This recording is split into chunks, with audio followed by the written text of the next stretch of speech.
Welcome to the tutorial for the ISM Parent Portal. The Parent Portal is the key means by which ISM communicates with parents. In this video, I'm going to show you how to access the key features of our Parent Portal. To access the Parent Portal, you can type in the web address schoolportal.force.com, or on the school website homepage, you can click on the Login tab at the top right and select Parent Portal. This will take you to our school login page where you need to enter your username and password to access the Parent Portal. To navigate the Parent Portal, please use the tabs near the top of the page. These will take you through the different sections of the Parent Portal. Important information about dates and events is communicated through the Calendar tab, Student Reports in the Progress tab, and news from classrooms, phases and whole school groups in the Blogs tab. Consequently, it is essential that every parent becomes familiar with the portal and logs into it regularly. The Blogs tab contains your news feed, where you can find posts from all of the groups you are a member of. These posts contain news, videos, photos from the classroom, as well as the important weekly blurb posted every Friday. You will automatically be a member of your child's form group's blog, as well as their phase and the whole school blogs. You may also be added to other blogs, such as specific subject groups, residential groups, or events groups.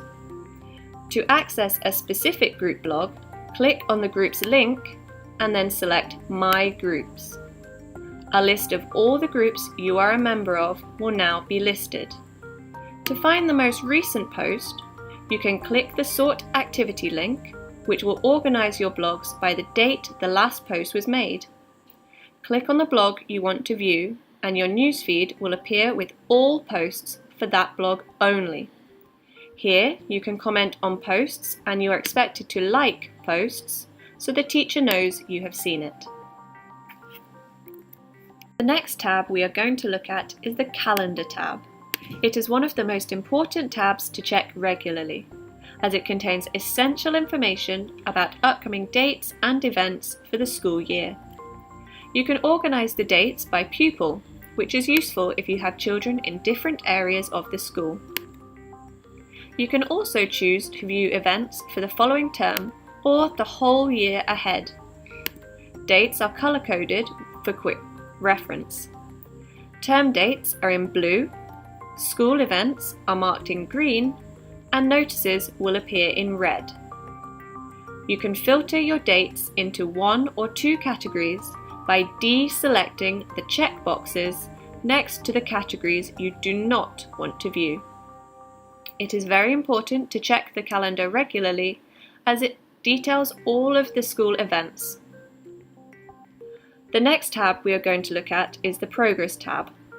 This is where you can view academic reports for your children. You can select individual children and academic years using the drop-down menu at the side. You can also use the drop-down menu to filter the reports by subject. The next tab to look at is the Pastoral tab. Here you can find information about awards or certificates your child has won, as well as their merit or house point totals, which will be recorded at the end of the school year. If your child receives a lunchtime detention or visits the head teacher for poor behaviour, the details of this will also be posted here under the Pastoral tab. The Attendance tab contains information about your child's attendance at school. If you have informed your child's tutor about the reason for an absence, this information will be contained here. Next time you log into the School Hub, please check the My Contact Details tab to ensure your details are up to date. Enter the relevant information into the boxes and click the Save Changes button at the side. To manage the notifications you receive from the School Hub via email, click on the drop-down menu next to your name and first select My Settings and then Email Settings.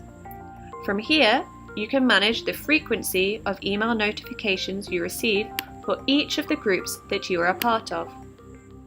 You may decide to not receive any email notifications. However, if this is the case, you must ensure that you check the calendar and blog regularly for updates. Ensure you save any changes by clicking the Save button at the bottom of the screen. Thank you for your participation, and we hope that this video is helpful in answering any questions you have about the Parent Portal.